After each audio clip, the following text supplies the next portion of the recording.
She killed her mom! She killed her mom? Yeah! Everyone's screaming in the house! L'affaire qui va suivre est très perturbante. La sentence finale a été énoncée il y a quelques jours par la justice américaine. Cette affaire met en scène une famille brisée par un élan de folie. Comme souvent, quelques secondes suffisent pour faire basculer plusieurs existences tout entières. Cette histoire en est une nouvelle illustration. Comme d'habitude, merci d'écouter cette vidéo avec une grande bienveillance et un grand respect pour toutes les victimes de cette affaire. Eh bien, salam à toi mon ami, j'espère que tu vas bien et que ta famille se porte bien. Je vais pas passer par 4 chemins et aujourd'hui, on se lance directement sur notre affaire. Alors sans plus attendre, éteignez votre lumière, installez-vous bien et laissez-vous emporter par ma voix.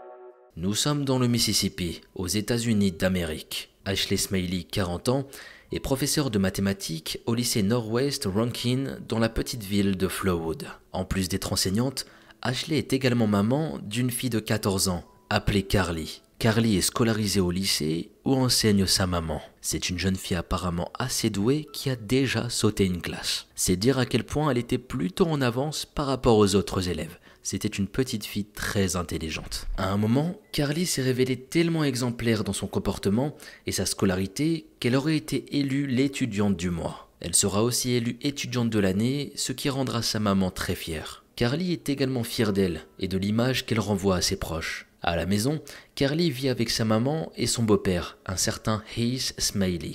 Ashley, la maman de Carly, porte désormais son nom, au contraire de sa fille qui a gardé celui de son père biologique, Craig. Selon les déclarations de Heath Smiley, Ashley n'apprécie pas particulièrement son ex-mari et même en aurait un peu peur. C'est apparemment un homme qui avait déjà essayé pas mal de drogues. Il en avait un peu partout chez lui et en consommait régulièrement, notamment de la marijuana. Quand Carly se retrouvait avec lui, il n'hésitait pas à en fumer en sa présence et, je cite, lui souffler la fumée au visage. Heath explique également que lorsque Carly avait 12 ans, son père lui avait fait boire une bière. Bon, a priori, vu ce qu'on entend, je pense que c'est pas quelqu'un de fréquentable. Pas du tout. Après qu'Ashley et le père de Carly se soient séparés, Ashley a fait la rencontre de Heath. Le courant est très bien passé, si bien qu'ils décideront rapidement de se marier. Selon lui, il n'y a aucun sujet sur lequel ils sont en désaccord. La relation est très bonne et même avec Carly, de laquelle il deviendra son beau-père. Tous les trois vivent ensemble dans une petite maison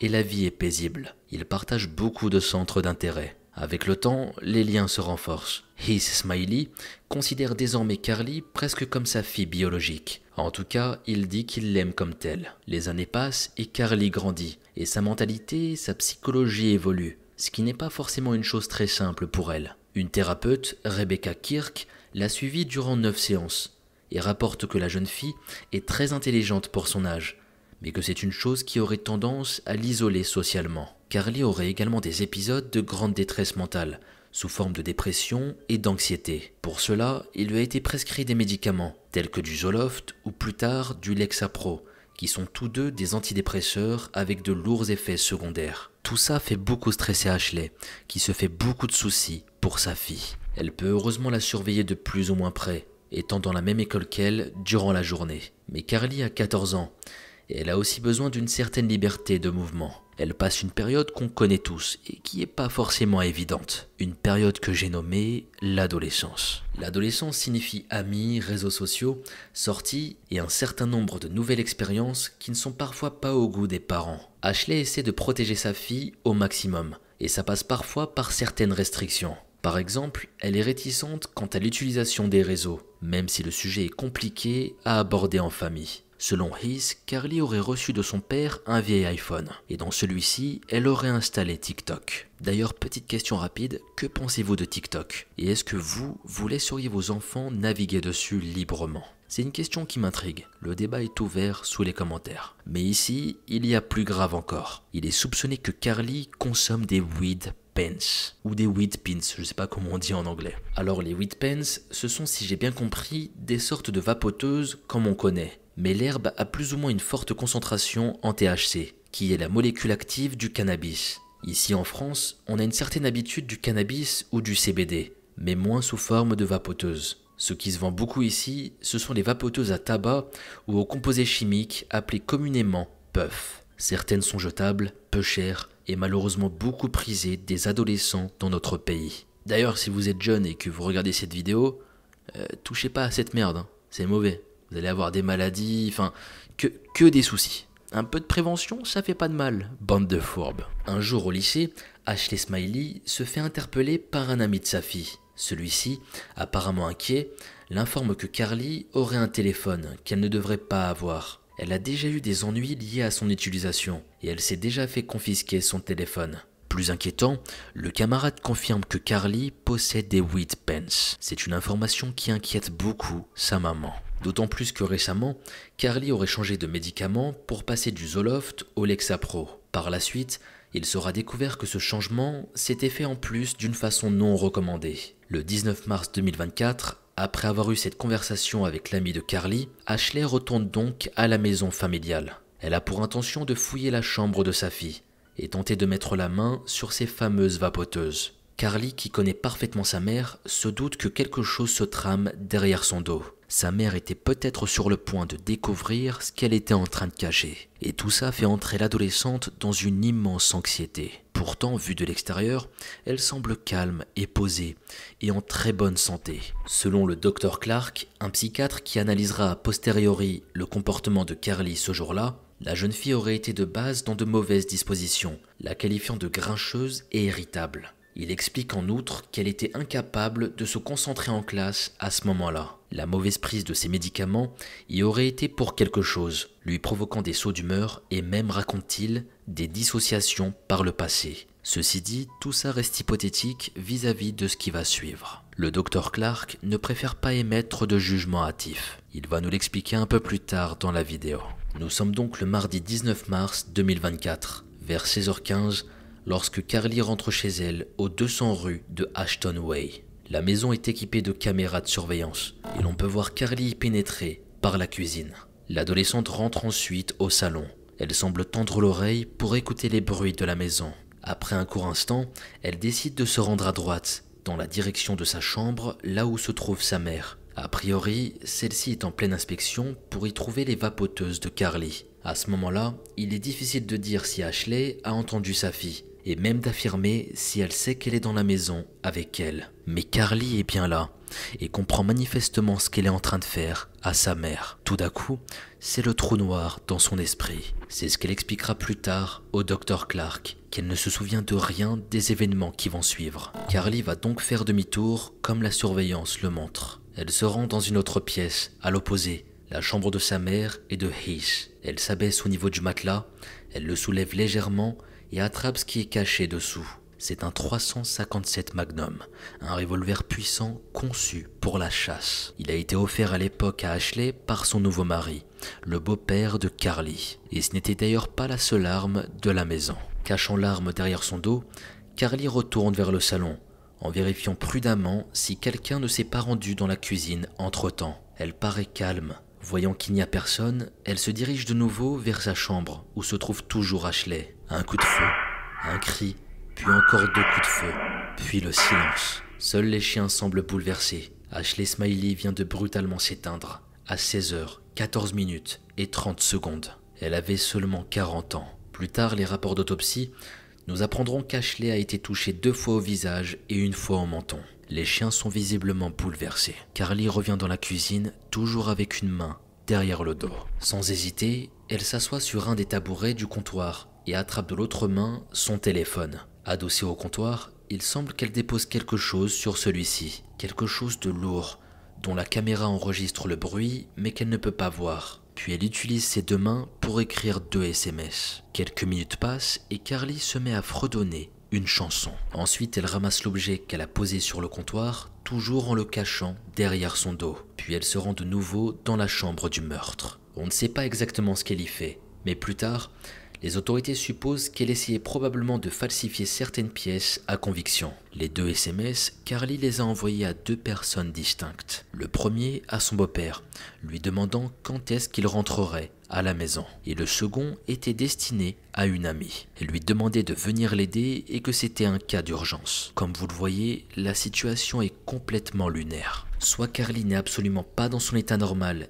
et elle est victime de dissociation, comme le suggérera plus tard le Dr Clark, soit c'est une véritable psychopathe qui vient d'exploser. Ici, en aucun cas elle ne prévient les urgences ni la police. Non, elle ne préviendra personne, car malheureusement, le cauchemar n'est pas terminé. Quelques dizaines de minutes s'écoulent et l'ami de Carly arrive sur les lieux. L'adolescente vient lui ouvrir la porte et lui pose directement une question épouvantable. « Est-ce que tu es dégoûté par les cadavres ?» Son ami répond que non, et Carly l'emmène dans sa chambre. Sur le sol, là, on pouvait voir le corps sans vie de sa mère. Elle lui montre également l'arme du crime. Ici, il n'y a aucun article qui décrit la réaction de son ami, mais on peut imaginer de la peur et de l'incompréhension. À sa place, je peux vous le dire, je serais tétanisé. T'es un adolescent et t'as ton ami qui te montre une scène de crime, qu'est-ce que tu veux faire? La scène est complètement absurde. Probablement qu'elle aurait voulu appeler directement quelqu'un, mais peut-être qu'en voyant la folie transparaître dans la froideur de Carly, elle a préféré attendre. Mais ici, ce ne sont que des hypothèses. Quoi qu'il en soit, Carly continue de faire la conversation, comme si tout était normal. Elle explique à son ami qu'elle a tiré 3 coups de feu sur sa mère, et qu'il lui en restait encore 3 autres pour son beau-père, 1 à la poitrine et 2 dans la tête. Quelques minutes interminables s'écoulent, durant lesquelles les 2 jeunes adolescentes restent seules ensemble. On ne peut pas dire ce qui se passe, car la caméra de surveillance est coupée. 45 minutes après que Carly ait envoyé le SMS à son beau-père Heath, celui-ci arrive sur les lieux. L'homme de 39 ans entre dans la maison, et Carly, l'arme à la main, vient directement à sa rencontre. Heath est d'abord sidéré par son visage. Carly a les yeux exorbités, comme si elle venait de voir quelque chose d'horrible. Elle se met à hurler, et Heath hurlera encore plus fort en lui demandant ce qui n'allait pas. Carly s'apprête à tuer de nouveau. Elle lève le revolver vers son beau-père et presse la détente. Mais là, elle vise mal, et le coup part dans son épaule. Dans un élan de survie, Heath saute sur Carly et lui arrache l'arme des mains. Carly tombe en arrière, mais se relève très rapidement pour s'enfuir en courant vers la porte de derrière. Elle continue de hurler, ce qui rend la scène encore plus effroyable. L'amie de Carly, entre-temps, est toujours présente dans la cour arrière. Elle a entendu le coup de feu et voit maintenant Carly partir en courant et en hurlant dans une direction aléatoire. Terrifiée, elle part elle aussi en courant, mais pour se rendre chez un ami d'une maison voisine. Dans la maison, Heath est dans tous ses états. Il savait qu'il ne pourrait pas rattraper sa belle-fille, alors il décide de verrouiller la porte arrière, au cas où il y aurait quelqu'un qui essaierait de s'y engouffrer. Il ne sait absolument pas ce qui se passe, et ne comprend pas pourquoi il vient de se faire tirer dessus par celle qu'il considère comme sa propre fille. Pour lui, une seule certitude, elle n'était pas dans son état normal. La façon dont elle criait, la façon dont elle courait, ses yeux grands ouverts, non, quelque chose n'allait pas du tout chez Carly. Blessé et très choqué par ce qu'il vient de vivre, Heath Smiley n'en est malheureusement qu'au début de son cauchemar réveillé. En s'aventurant dans la maison familiale, il redoute le pire. Et il a raison. Il pénètre dans la chambre de Carly et y découvre sa femme, allongée sur le dos, les bras croisés sur elle et une serviette sur son visage. Il sait qu'elle a été abattue. Il y a du sang tout autour, et en particulier au niveau de son visage. C'est une vision d'horreur et de tristesse, probablement pire qu'un coup de feu, mais cette fois-ci, en pleine poitrine. Heath attrape son téléphone et compose le 911. L'appel dure des minutes qui semblent durer des heures. L'appel est déchirant à écouter et à endurer. Je vous en montre un court extrait, mais je vous préviens, c'est particulièrement triste. She killed her mom! She killed her mom? Yeah, that's what screaming about. Where's the mom? When I say that, she got to kill me. Très vite, plusieurs voitures arrivent en trombe. Des policiers, du personnel médical, ainsi que 3 enquêteurs. Tyler Burnell est l'un d'entre eux. Alors que les ambulanciers chargent Heath sur une civière pour le placer dans leur véhicule, ils s'adressent aux autres enquêteurs, Smith et Lewis. Ils l'informent qu'une femme est morte à l'intérieur, qu'elle était l'épouse de l'homme qui part à l'hôpital, et qu'ici, ils ne savent pas où se trouve leur fille de 14 ans, la tueuse présumée qui aurait fui dans le quartier. Vous l'aurez compris, il faut faire vite, très vite pour l'arrêter. Les renforts sont appelés, des agents supplémentaires ainsi qu'un hélicoptère de la patrouille routière du Mississippi pour quadriller tout le secteur. Pendant ce temps, un des enquêteurs met en place la bande jaune signifiant la scène de crime. Il commence son recueil d'informations, c'est-à-dire à photographier la résidence et à documenter tout ce qu'il y trouve. Il ne faudra même pas 1 heure pour localiser Carly, qui n'a pas eu le temps de se rendre très loin. Elle était encore près de sa maison. À 17h30, elle est cueillie par les forces de l'ordre et elle est directement amenée en détention. Elle n'émet aucune résistance. Selon le bureau du shérif du comté de Rankin, elle est transportée au centre de détention pour mineurs du comté, sous le motif de meurtre et tentative de meurtre. Le lendemain, le 20 mars, il est finalement statué que Carly Gregg sera jugée comme une adulte au vu des circonstances. On doit cette décision à un juge chargé de l'affaire, qui a approuvé une demande d'inculpation en tant qu'adulte. Carly est donc transférée au centre de détention pour adultes du comté de Rankin. Au vu de la gravité des événements, sa caution s'élève à plus de $1 million. Lorsqu'on lui demande si elle comprend et reconnaît avoir tué sa mère et blessé son beau-père, elle dit qu'elle n'est pas coupable. Du jour au lendemain, la vie de Carly et sa famille a basculé. Mais pourquoi, vous allez me dire? Comment expliquer un tel geste? C'est la question que tout le monde se pose. C'est ce que la justice américaine va tenter de savoir. En attendant, pour l'adolescente, démarre la vie carcérale. Et cela durera tout le temps d'établir son procès. 6 mois vont passer.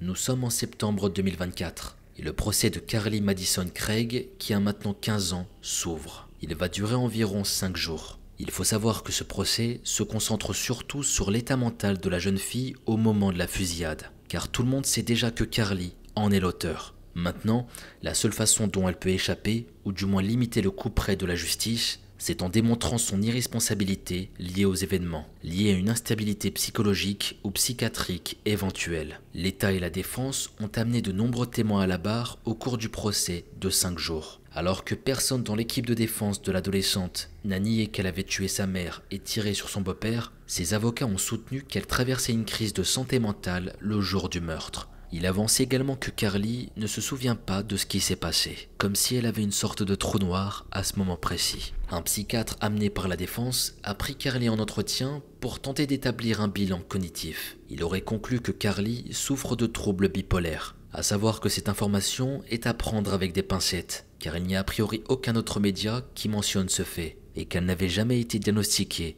avant ce trouble. Le docteur Andrew Clark, qui a analysé également Carly, et que nous avons déjà mentionné plus tôt dans cette vidéo, a déclaré que l'adolescente avait affirmé que sa mémoire était, je cite, devenue vide ce jour-là. Clark a en outre témoigné que Carly Craig souffrait de symptômes de dépression et qu'on lui avait déjà prescrit des médicaments qui l'avaient engourdi. Mais il ajoute quelque chose de beaucoup plus grave et inquiétant. Apparemment, il lui serait déjà arrivé d'entendre carrément des voix par le passé. Elle entendait apparemment plein de choses dans sa tête, et tout ça aurait empiré juste avant la fusillade. Associé à ça, le docteur nous informe qu'elle avait des antécédents d'automutilation. Clairement, selon son analyse, Carly est une fille qui ne va pas bien du tout. Et peut-être que ce mal-être extrême et cette instabilité psychiatrique pourraient être à l'origine ou un des facteurs du drame qu'il s'est passé. Surtout que le changement de ses prises de médicaments, passant du Zoloft au Lexapro, s'était fait de façon incorrecte, ce qui aurait compliqué la situation. Et puis sa mère découvre qu'elle fume de la marijuana, déclare-t-il durant son témoignage. Une jeune fille aussi fragile et instable psychologiquement et qui entre dans une anxiété extrême liée à la peur que son secret ait été découvert. Cela peut mener à de graves conséquences. Peut-être que c'était toutes ces circonstances malheureuses qui lui ont fait perdre le contrôle de la situation comme de ses actions. Mais comme on le disait plus tôt, le Dr Clark ne préfère pas trop s'avancer. Il ne dispose que de peu d'informations et il se peut qu'il se trompe dans son analyse. Donc il préfère rester un peu en retrait. Du côté de l'accusation, c'est une version qui ne tient pas la route. Cette analyse n'est partagée ni par le procureur ni par l'État. Lors des plaidoiries finales, le procureur Michael Smith a déclaré au jury que la jeune tueuse était au contraire bien consciente de ses actes au moment de la fusillade.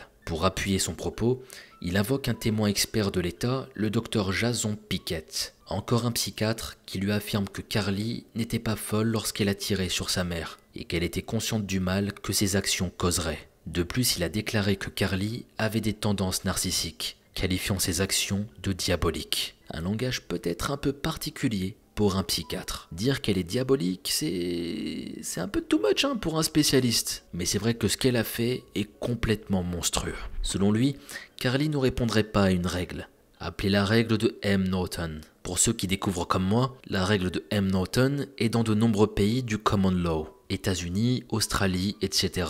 C'est le test habituel pour examiner si l'irresponsabilité peut être plaidée pour cause de folie, plutôt que sur la présence d'une aliénation, c'est-à-dire d'un trouble mental. Le test se focalise en fait sur la capacité de distinguer le bien du mal, au sens moral. Michael Smith déclare les choses suivantes par la suite, en parlant de Carly. Nous vous demandons de la déclarer coupable, parce qu'elle n'était pas folle au moment où cela s'est produit. Elle savait exactement ce qu'elle faisait, et elle savait faire la différence entre le bien et le mal. Un des enquêteurs du comté de Rankin, Zachary Cotton, a reprécisé qu'il y avait des images de sécurité à domicile. Des images qui montrent le comportement visiblement nonchalant de l'adolescente, avant et après la fusillade. C'est un comportement étrange pour quelqu'un qui est censé être en crise, même pour le Dr Clark. Cela laisse un certain nombre de personnes dans une grande interrogation. De son côté, Heath Smiley, son beau-père, a témoigné en la faveur de sa belle-fille. Il a affirmé qu'elle n'était pas la même ce jour-là, et il a même qualifié de gentille petite fille. Je ne crois même pas qu'elle m'ait reconnu sur le moment.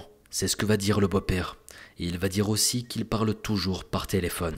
Heath Smiley apporte son soutien à Carly tout au long du procès, allant même à un moment donné lui dire « je t'aime ». Ici, je pense qu'il n'y a pas plus grande preuve d'un véritable amour, au vu des circonstances. On peut dire que c'est vraiment, mais vraiment touchant. Mais si vous étiez à la place de cet homme, est-ce que vous auriez réagi de la même manière? Est-ce que vous auriez défendu votre enfant après qu'il ait commis un meurtre aussi horrible et qu'il ait aussi tenté de vous tuer par la même occasion? Je veux savoir si vous l'auriez protégé après tout ça. Les jurés sont parvenus au verdict environ 2 heures après avoir visionné les images de surveillance vidéo de la maison. À l'issue des 5 jours de procès, le 20 septembre 2024, une décision est prise. Carly Madison Gregg, pour avoir abattu sa mère et tenté de tuer son beau-père, est condamnée à passer le restant de ses jours en prison, sans possibilité de libération conditionnelle. Pour avoir tenté de falsifier des preuves de son méfait, la cour lui ajoute 10 ans de prison en plus de sa perpétuité. Même si elle avait 15 ans,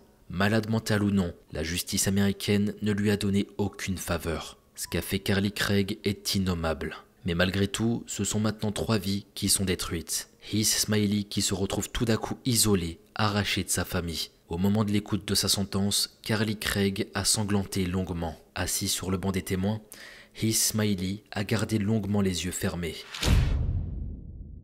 Ainsi se termine cette première affaire. Merci de m'avoir écouté et j'attends vos avis la concernant dans les commentaires. Maintenant, sans plus attendre, on passe directement à notre histoire bonus. Let's begin.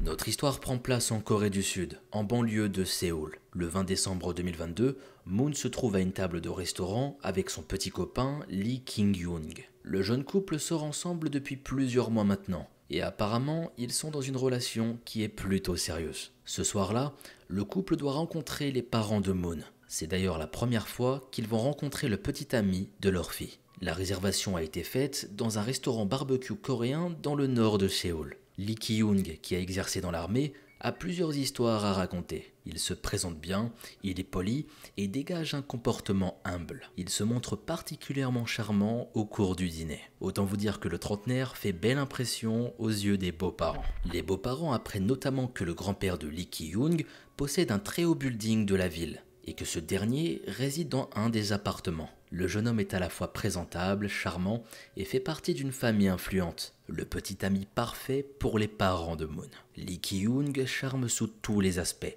Il était parfait à leurs yeux. Il commande la nourriture et les boissons les plus chères du restaurant. Il parle de son expérience militaire auprès du père de Moon. Il n'hésite pas à montrer des photos de ses animaux à la mère de Moon. Il a un chien et 3 chats. Et le dîner se déroule à merveille pendant plus de 2 heures. Après ça, la soirée se termine. Ils s'embrassent tous, se serrent dans les bras juste avant de partir. Lee Ki-young avait réussi cette première étape. Et juste après le dîner, le couple se rend au parking là où le véhicule de Lee est garé. À ce moment-là, Moon ne peut que constater l'état d'ébriété de son petit copain. Au restaurant, le jeune homme parvenait à se tenir, ce qui n'est plus le cas désormais. C'est à peine si l'homme peut tenir sur ses jambes. Et la jeune femme le fait remarquer à Lee Ki-young. Elle ne souhaite pas que ce soit lui qui conduise jusqu'à la maison. Moon déclare qu'il est préférable de laisser la voiture ici et de rentrer en taxi. Mais Lee Ki-young ne fait pas attention à ce qu'elle dit. Il va même plutôt mal le prendre à vrai dire. Il a l'impression que Moon le critique, lui qui a tout fait bien pour que tout se passe bien dans le restaurant. Alors suite à ça, une violente dispute éclate dans le parking. À son terme, le jeune homme indique à Moon que la relation est terminée. La jeune femme interpelle un taxi et rentre chez elle par ses propres moyens. La malheureuse s'endort en pleurant. Elle ne comprenait pas ce qui a pu se passer dans la tête de son petit ami pour qu'il s'emporte de cette manière. Et franchement, je la comprends, c'est lui qui est fautif et il s'emporte de cette manière. C'était un peu trop abusé. Le lendemain, Moon se réveille après qu'on ait frappé à sa porte. Elle tombe nez à nez avec un livreur qui lui tend un énorme bouquet de roses. La petite carte les accompagnant lui renseigne qu'elles proviennent de Lee Ki-young. Le trentenaire la supplie d'accepter ses excuses. Il l'invite à sortir dîner le soir même. La jeune femme prend contact avec Lee Ki-young et lui pardonne. Elle songe au dîner de la veille avec ses parents, qui s'est bien déroulé. Elle accepte de reprendre la relation telle qu'elle est, ce qui va énormément soulager Lee. Le soir même, Lee Ki-young a sorti le grand jeu pour reconquérir Moon. Il n'a pas seulement prévu un bon dîner, il a réservé un hôtel chic dans lequel le couple va passer la nuit. Il envisage même de passer les prochaines nuits dans des hôtels différents. L'homme emmène sa petite amie faire du shopping où elle le souhaite. Et le couple mange dans les meilleurs restaurants. Moon finit même par être gênée de cette situation. C'était pas dans ses habitudes de recevoir autant. Elle indique à son petit ami qu'elle l'a pardonné et qu'il n'a pas besoin de lui acheter toutes ces choses. Lee Ki-young insiste et continue. La période des fêtes de fin d'année arrive. Si cette période est synonyme de grands repas en famille dans certaines parties du monde, ce n'est pas la même chose en Corée. On est plutôt sur un équivalent de la Saint-Valentin.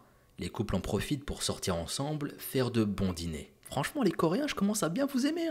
J'ai l'impression que tout tourne autour de la bouffe. Ouais, ça me plaît. Peut-être faire un petit tour en Corée bientôt, ça me donne envie tout ça. Enfin bref, trêve de bavardage et concentrons-nous sur cette affaire qui, vous allez le voir, est très horrible. Comme je le disais, les fêtes arrivent et Lee Ki-young renseigne qu'il a préparé une soirée spéciale pour sa petite amie. Il indique à la jeune femme que le jour du réveillon, elle devra se présenter à son appartement afin de nourrir son chien et ses chats, pendant que lui fera les courses pour cette journée. Quand il va lui dire tout ça, eh bien Moon va accepter. La jeune femme arrive vers 11h à la résidence de son petit ami. Elle a les clés de l'appartement, donc ce n'est pas compliqué pour elle de rentrer en l'absence de son petit ami. Pourtant, quelque chose n'allait pas.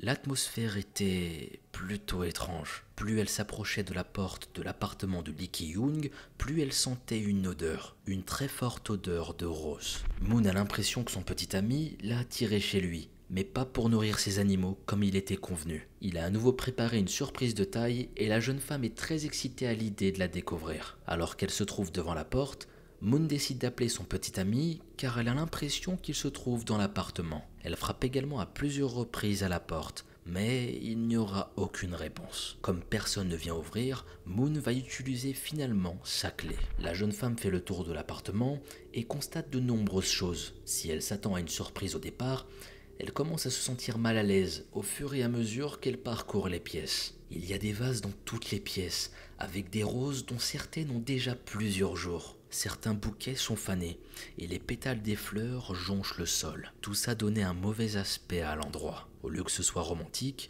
c'était devenu plutôt glauque. Moon appelle à plusieurs reprises son petit ami, dans l'espoir que celui-ci se présente. Elle prend son téléphone et tente de le contacter, souhaitant obtenir une explication. Les chats de Lee Ki-young s'approchent de Moon, attendant d'obtenir de la nourriture. Les bols des chats sont vides dans la cuisine, et le trentenaire n'a pas indiqué à sa petite amie où est-ce qu'il rangeait la nourriture. Moon commence à chercher dans la pièce, mais ne trouve rien. En revenant sur ses pas, elle tombe sur un placard qui servait à ranger les appareils ménagers. La jeune femme tente de l'ouvrir, mais quelque chose bloquait l'ouverture. Moon ne se laisse pas abattre, elle saisit la poignée et tire dessus de toutes ses forces. Elle parvient à l'ouvrir, mais elle est loin de se douter de ce qu'elle va y découvrir. Moon regarde à l'intérieur et se met à crier.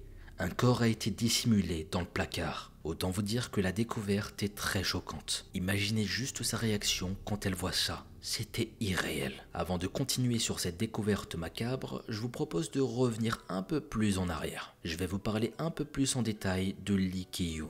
Lee a bien servi dans l'armée dans le cadre de son service militaire, vers l'année 2013. L'homme avait environ 23 ans. Et je ne sais pas si vous êtes au courant, mais le service militaire en Corée du Sud est obligatoire pour les hommes. Petite information qui n'est pas négligeable. Ils doivent l'effectuer entre l'âge de 18 ans et 28 ans, sur une durée minimum de 18 mois. Cela dépend aussi du secteur sélectionné par les jeunes hommes. Il y a quelques exceptions, notamment pour les athlètes remportant la médaille d'or aux Jeux Olympiques ou aux Jeux Asiatiques, et aussi aux musiciens et danseurs qui ont des prix internationaux. Lee Ki-young avait un passé plutôt sombre. Il était multirécidiviste. L'homme a été arrêté à 4 reprises pour conduite en état d'ébriété ou dans un état altéré entre mai et septembre 2013. Au cours de ce mois notamment, il a conduit 2 km alors qu'un policier était accroché à son véhicule. Juste à imaginer la scène, ça devait être complètement lunaire. T'as un contrôle de police et le mec il accélère alors que le flic est accroché à ta voiture.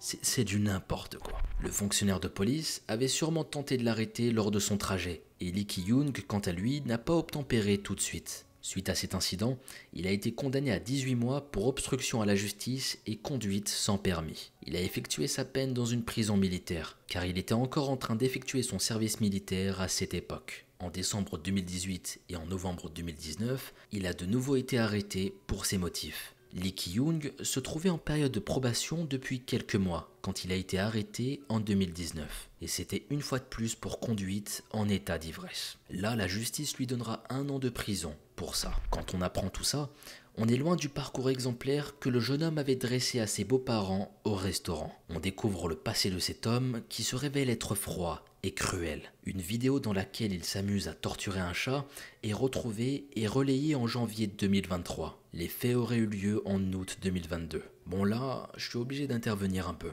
Quand il s'agit d'animaux, je vous jure que ça me rend fou. Dans toutes les affaires criminelles où tu fais face à des putains de monstres, tu sais que ça commence par ça. Cet homme était une vraie pourriture et j'ai pas peur de le dire. Quand tu commences à t'en prendre à des pauvres chats innocents, de pauvres animaux, de pauvres bêtes, c'est là que tu vois qu'il y a un souci. Et tout ça en disait long sur ce qu'il pouvait devenir. Ici, je vais pas vous décrire en détail ce que l'on voit dans la vidéo qu'il a filmée. Mais l'homme tire sur la laisse du chat à plusieurs reprises, l'entraînant dans l'eau. Le jeune homme a l'air content et se délecte de voir le pauvre animal se débattre. Comme je disais, et je m'arrête là pour cette description, c'était une merde. Lee Ki-young est aussi connu pour des faits de violence. Il s'est battu avec une connaissance en avril 2022. L'altercation était violente et Lee Ki-young a mordu l'individu jusqu'au sang. Voici ce que j'ai pu trouver concernant le passé de Lee Ki-young. Maintenant, on va revenir sur la soirée du 20 décembre 2022, après que Moon et Lee Ki-young aient quitté le parking.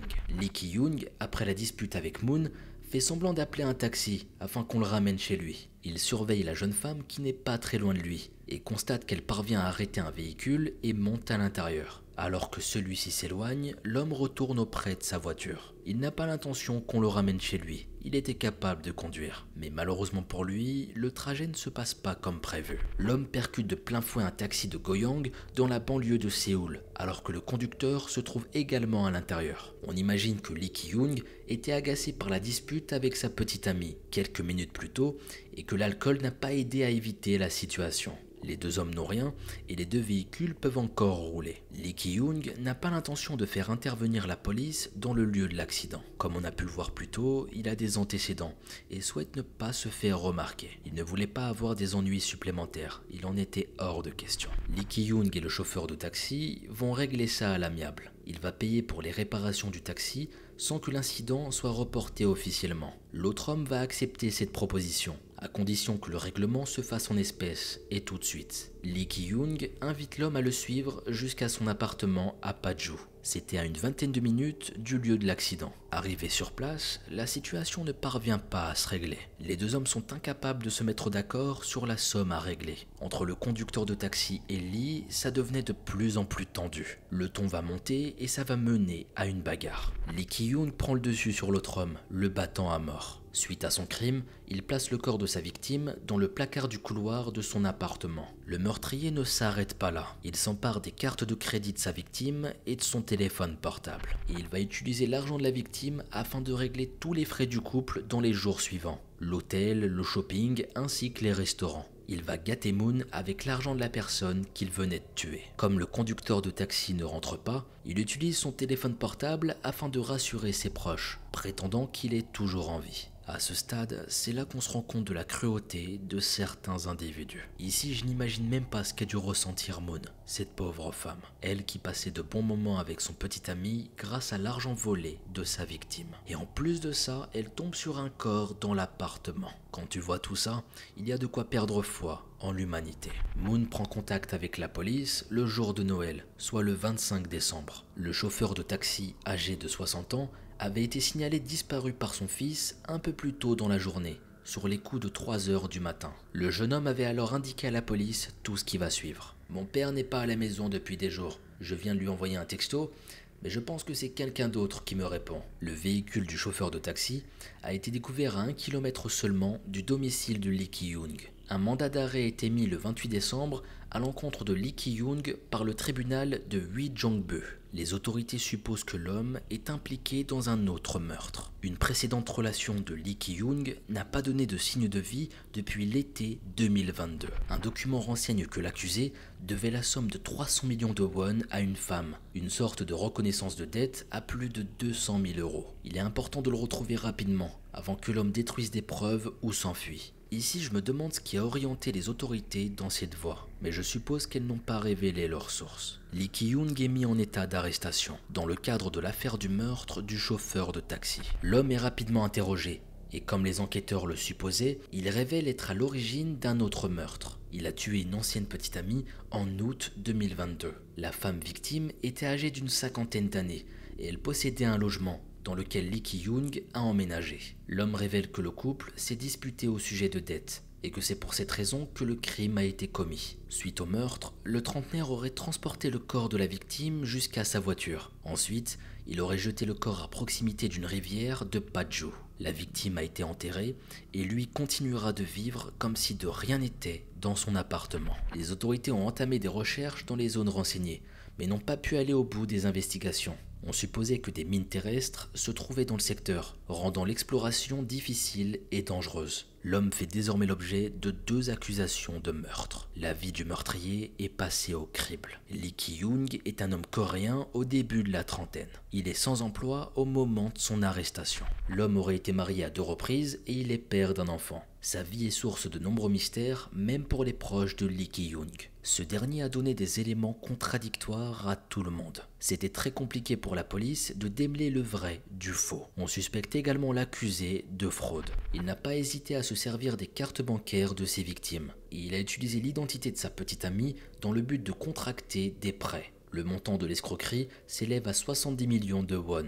ce qui correspond à un montant supérieur à 50 000 euros. L'appartement dans lequel on retrouve le corps de la victime de Lee Ki-young n'est pas l'habitation de l'ancienne petite amie du meurtrier. L'appartement en question a été saisi provisoirement car Lee Ki-young était endetté à hauteur de 100 millions de won. Il était endetté auprès de 3 sociétés de cartes de crédit. Et tout ça représentait une somme de près de 70 000 euros. Lee Ki-young n'est donc pas à son premier coup d'essai en matière de vol d'argent. Après s'être largement servi sur le dos de son ancienne petite amie, il a fait la même chose après avoir tué un chauffeur de taxi. La nature des crimes de Lee Ki-young ont tellement choqué le pays que les autorités ont révélé l'identité, la photo ainsi que l'âge du suspect. En général, ces informations ne sont pas divulguées à la presse ou au public. La photo du permis de conduire de Lee Ki-young aurait même été diffusée à sa propre demande. Le meurtrier devient populaire en raison de son apparence. Son apparence qui sera assimilée facilement à un chanteur de K-pop ou un acteur. Un fait qui est assez fou d'ailleurs, l'homme est tellement bien vu à cause de ça qu'il est envisagé que son ex-petite amie,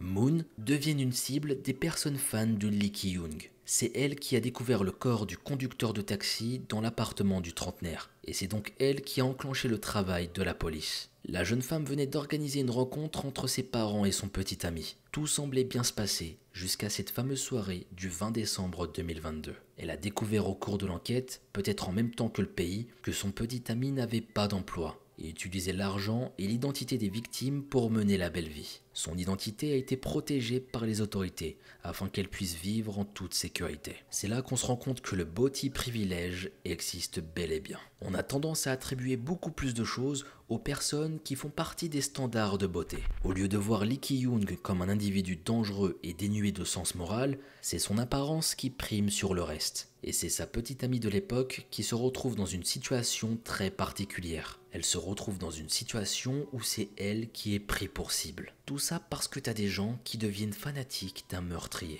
Ça fait vraiment peur de voir tout ça. D'un point de vue psychologique, je n'imagine même pas ce qu'elle a dû ressentir. Et même aujourd'hui, je sais même pas comment elle fait pour vivre avec tout ça. Une psychologue médico-légale du nom de Lee So-jung examine l'accusé. Le professionnel indique à la radio CBS, le 28 décembre, qu'il ne faut pas croire tout ce que l'individu raconte. Il n'y a aucune crédibilité dans ses déclarations. Il est clair qu'il a le sang-froid. Je pense que les autorités devraient se pencher sur le bien-être de toutes les personnes qui ont pu le rencontrer. Il semble avoir l'habitude de voler l'identité de quelqu'un d'autre, de vivre avec les biens de quelqu'un d'autre et d'avoir une façon de les voler. Lee Ki-young aurait invité les policiers à entrer en contact avec des personnes qu'il avait pu rencontrer. La police n'a pas été en mesure de poser un diagnostic sur le suspect. Mais le psychologue considère Lee Ki-young comme étant un psychopathe antisocial à haut risque de récidive. On sait que la cruauté envers les animaux est un critère entrant dans la caractérisation des personnes psychopathes. Dès le début de l'instruction, les procureurs ont demandé un dispositif de localisation pour l'accusé. Le voisinage de Lee Ki-young va raconter leur quotidien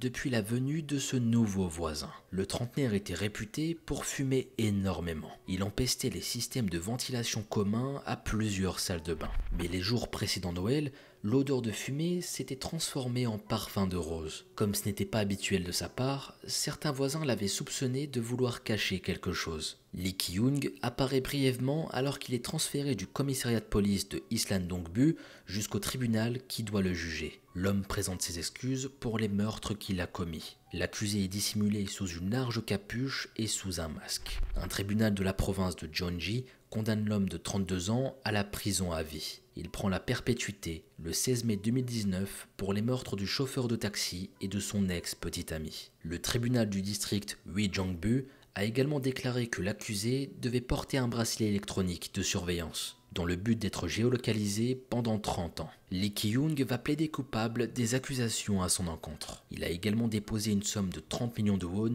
soit environ 20 000 euros, à la famille de la victime. Suite à ce geste, il va échapper à la peine de mort et éviter un éventuel procès. J'ai pu voir que cette condamnation existe toujours en Corée du Sud, bien qu'elle n'ait pas été appliquée depuis plusieurs années. La condamnation à mort est assez exceptionnelle. Concernant la somme d'argent qu'il a pu donner en guise de dédommagement, c'est certain qu'elle ne compensera jamais la perte de la victime. Cela permet tout de même d'éviter le stress, de croiser l'être qui a causé cette perte et d'entendre le déroulé des faits en détail. Aujourd'hui encore, le corps de la victime de Lee Ki-young est introuvable. Si les policiers soupçonnaient qu'un crime était intervenu avant le décès du chauffeur de taxi, ce n'est qu'au moment de son arrestation que l'accusé a révélé les faits. Et on n'a pas de renseignements sur les identités des deux victimes du meurtrier. Et on n'a pas non plus d'informations sur la date des funérailles du pauvre chauffeur de taxi. Ce pauvre homme qui a croisé la route d'un monstre. L'enquête a permis de déterminer que Lee Ki-young, sous couvert d'une belle apparence et d'un savoir-vivre agréable,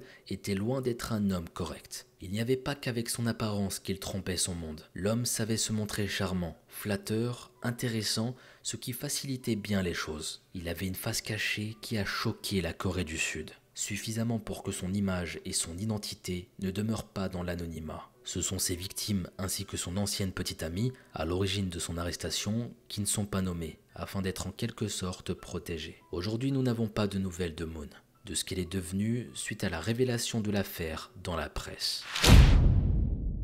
C'était l'histoire de Lee Ki-young. Cette affaire nous montre à quel point il y a des gens dangereux dans notre société. Des personnes qu'on n'aurait jamais soupçonnées de quoi que ce soit, et pourtant.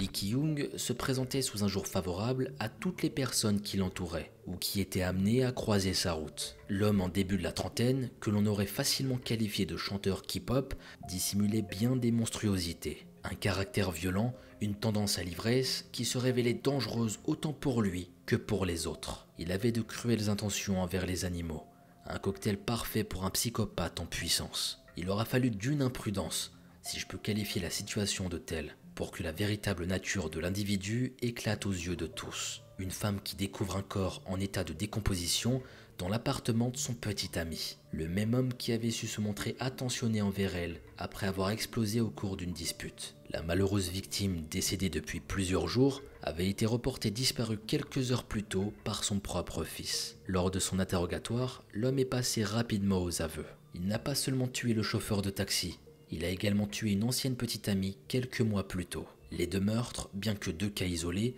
ont eu pour contexte commun d'intervenir dans un cadre financier. Le dédommagement que le chauffeur de taxi souhaitait pour réparer son véhicule semblait bien plus conséquente que Lee Ki-young l'avait prévu. Pour ce qui est de la femme ayant côtoyé le meurtrier, ce dernier avait contracté des dettes auprès d'elle, si importantes qu'il n'était pas en mesure de les régler. Je tiens à présenter mes condoléances aux victimes qui ont perdu la vie de manière cruelle. Elles se sont retrouvées face à un homme dangereux et rempli de vices. Imaginez si cet homme n'avait pas été arrêté.